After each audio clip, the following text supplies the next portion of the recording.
माता, ये शब्द निकलने से पहले मेरी जिह्वा क्यों नहीं निकल जाती? क्यों ये नियति हनुमान को ही कलंक देना चाहती है माता?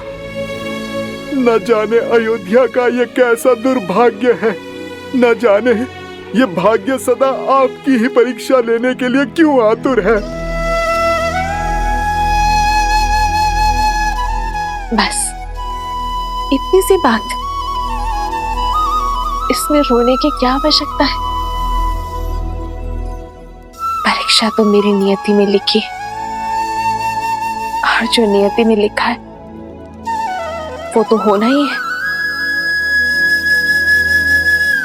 तुम बस प्रसन्न रहो।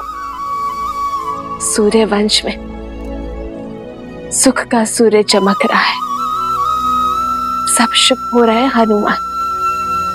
कुछ शुभ नहीं हो रहा है माता।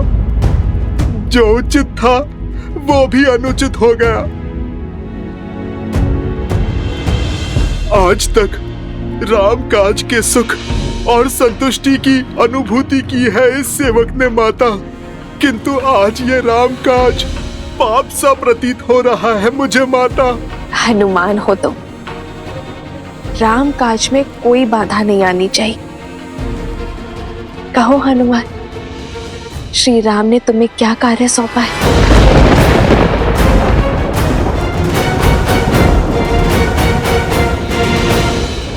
और तीव्र।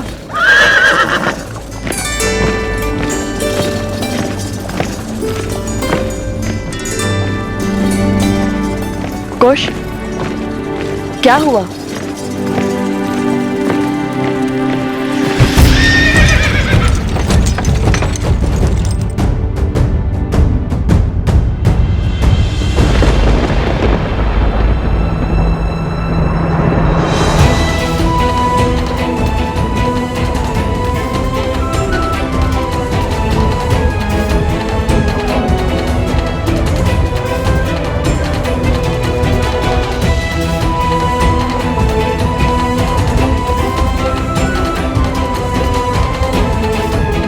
आज इस राम काज को पूर्ण करने में प्रभु एक भक्त की सहायता अयोध्यापति श्री राम के ये दो भाई लक्ष्मण और भरत करेंगे। भाभी मां, अत्यंत खेद के साथ कहना पड़ रहा है कि आज हमारी पावन अयोध्या में एक बार पुनः लोक अपवाद की चिंगारी उठ पड़ी है।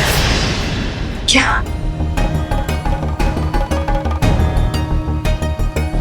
अपनी सुचिता की परीक्षा तो महारानी देवी सीता को देनी ही होगी महाराज। उन्हें अग्नि की कसौटी पर खरा उतरना ही होगा। केवल एक तुच्छ प्रश्न का उत्तर दे दें आप कि देवी सीता ने ऐसा क्या सिद्ध कर दिया महाराज कि वो पवित्र मान ली गई? यही कि हमें देवी सीता की पवित्रता का प्रमाण चाहिए। ये कैसे सिद्ध हो कि लव और कुश श्री राम के पुत्र हैं? माता, अयोध्यापति महाराज, राम का आदेश है कि आप कल भोर होते ही भगवान वाल्मीकि की आज्ञा लेकर सभा में अपने पवित्रता का प्रमाण देंगी माता। एक बार फिर से आप अग्नि परीक्षा दूंगी।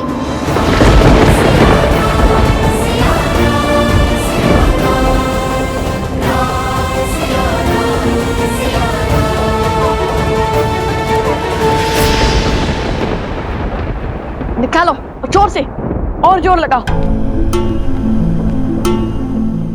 कुश, इतना शांत क्यों है? ये उचित नहीं है। कुश, आप आगे बढ़ने की तैयारी कीजिए, मैं कुश को संभालता हूँ। उचित है।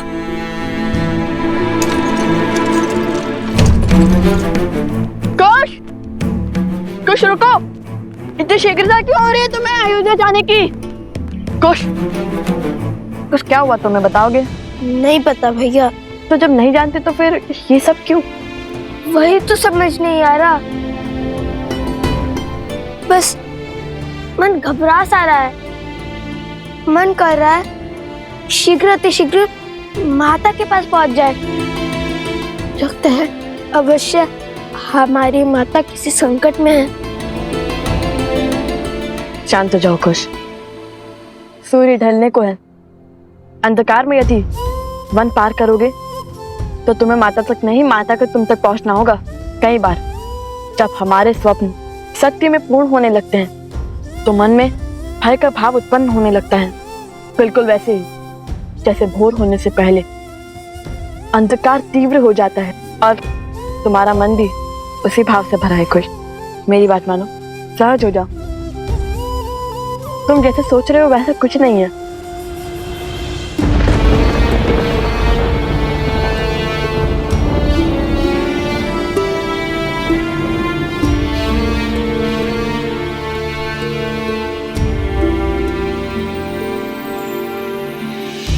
बदली पवन बदली मन धारा, बुरी सोच का खेल है सारा।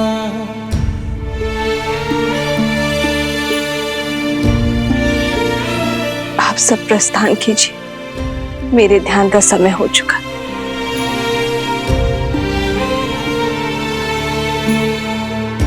छूटा ना वनवास ये पूरा, मर्यादा का समर अधूरा। राम सिया राम सिया राम सिया राम, राम सिया राम सिया राम। कैसे करे भाव पार ये राम, राम सिया राम सिया राम, सिया राम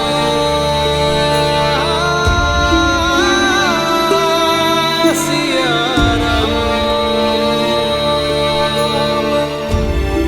राम, ये कैसा आदेश है, कैसा अनर्थ है, कैसा पाप है। शांत हो जाइए दीदी, तनिक धीरज धरिए। धीरज ही तो धरती आई हूँ। पहले 14 वर्षों का वियोग सा, फिर 12 वर्षों तक अपनी सीता से दूर रही, और अब जब जीवन में बसंत ने द्वार खटखटाया तो न जाने कैसा अंधकार छा रहा। जो पत्नी के वियोग में राजभोग छोड़कर सूखा भोजन करता है, जो राशि वस्त्र छोड़ पलकल में रहता है, वो व्यक्ति, वो पति, वो राम कैसे पुनः अपनी पत्नी को अग्नि परीक्षा का दंश दे सकता है।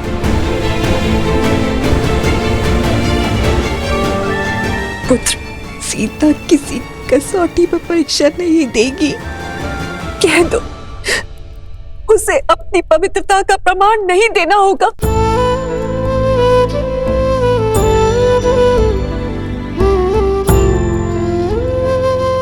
राम को अपनी सीता से कोई प्रमाण नहीं चाहिए माँ। मुझे अपनी सीता के प्रेम पर, उसके त्याग पर,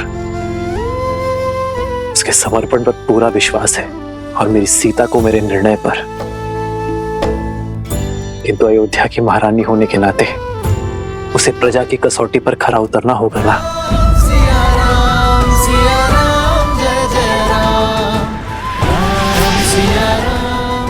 अर्थात अयोध्यापति का निर्णय निश्चित है, अर्थात सीता की अग्नि परीक्षा निश्चित है। राम पुत्र, अपने जीवन के सबसे कठिन वर्ष तुम्हारे विश्वास के सहारे निभाए। जिसने विवाह के पश्चात महल का सुख नहीं, वनवास का दुख झेला, राम नाम के जाप के साथ हर संकट झेला, जिसने तुम्हारी आस में रावण का हर त्रास सहा, जिसने तुम्हारे मान के लिए पुनः वनवास का दंश सहा, रघुकुल के अंशों को अकेले पाला, तुम उस सीता के प्रेम और उसके समर्पण की परीक्षा लोगे। जीवन में जब सुख मिला है तो वो भी उसे छीन लोगे, उसे पुनः परिवार के सुख से वंचित कर दोगे। उसके साथ खड़े होने के स्थान पर उसके ऊपर प्रश्न करने वालों के साथ खड़े होगे।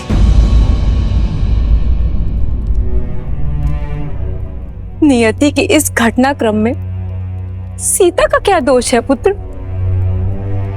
कलंक का कीचड़ हर बार सीता के आंचल पे ही क्यों लग जाता है?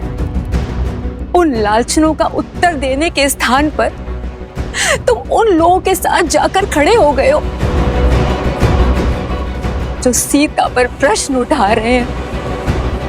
क्यों पुत्र, क्यों क्यों?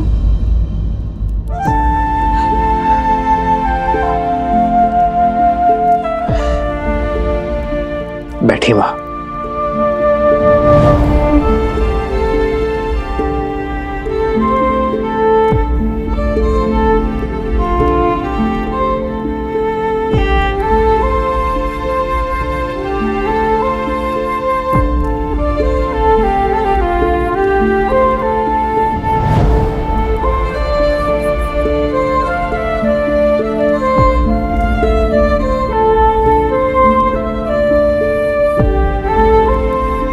राजा राम के पग में राजधर्म की बेड़ियां लगी है मां।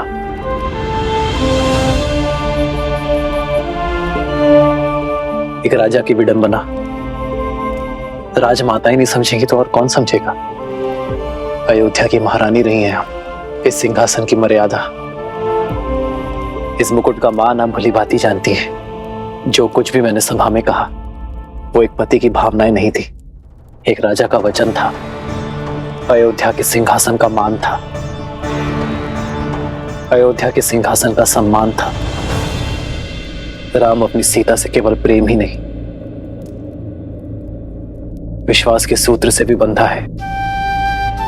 इसलिए आज जब सीता की पवित्रता पर पुनः प्रश्न उठे तो मैं समझ गया कि अयोध्या में अब भी एक मलिन सोच शेष है। अयोध्या वासियों के मन में सीता पर संशय शेष है मां। रघुनंदन की पत्नी,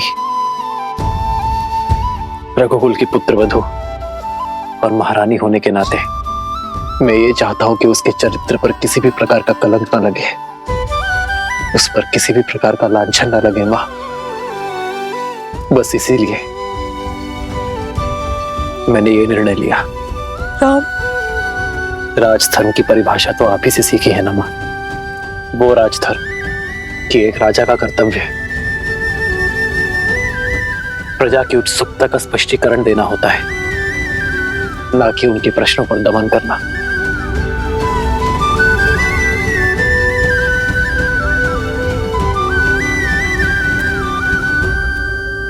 आज हर प्रश्न का केवल एक ही उत्तर है मां, अग्नि परीक्षा।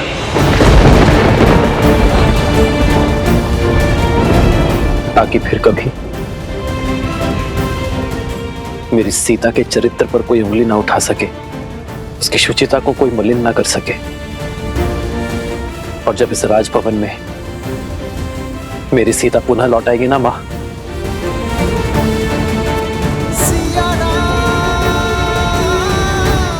तो उसे सबसे पहले उपहार मैं दूंगा। ज्ञात है मां, ये वही दुर्लभ पुष्प से बने कंगन है जो वनवास में मैं सीता के लिए बनाया करता था। इसे देखकर उसे वही सुंदर क्षण स्मरण हो जाएंगे जो हमने प्रकृति की गोद में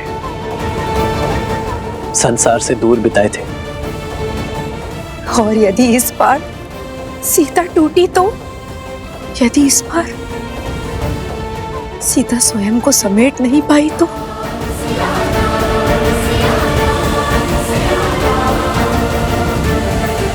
वो राम की सीता है मां, कभी नहीं टूटेगी।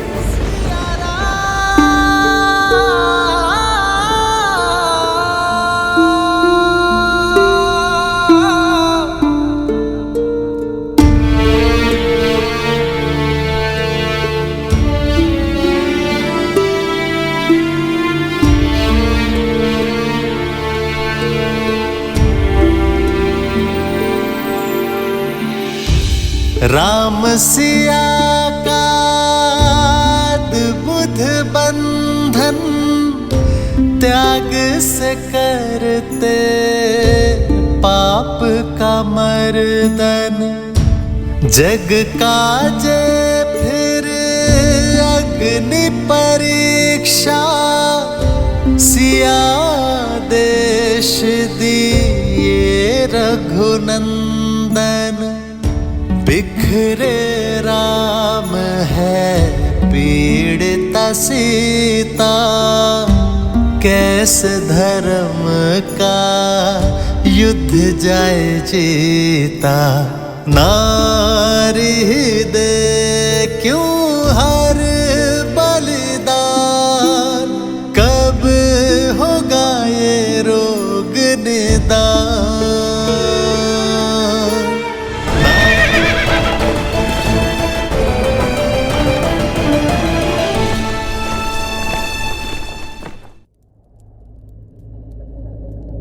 सीता